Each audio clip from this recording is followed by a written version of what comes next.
వాస్తవాలను పిల్లలకు తెలియచేయండి. 2 పార్టీలు పెట్టకండి.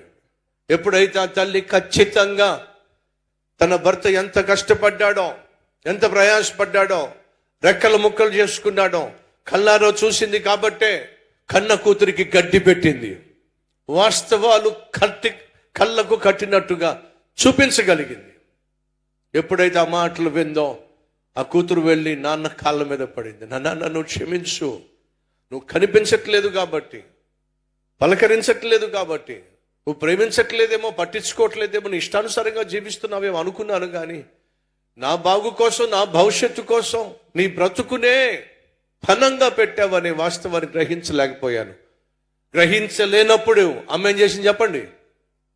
గ్రహింప చేసింది.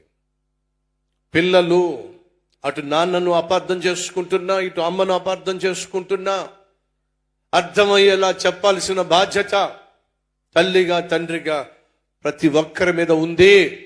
పార్టీలు పెట్టకండి. అమ్మ పార్టీ, నాన్న పార్టీ అని చెప్పి కుటుంబాన్ని తగలెట్టే ప్రయత్నం చేయకండి. అది ఎప్పటికీ కుటుంబానికి క్షేమము కానే కాదు.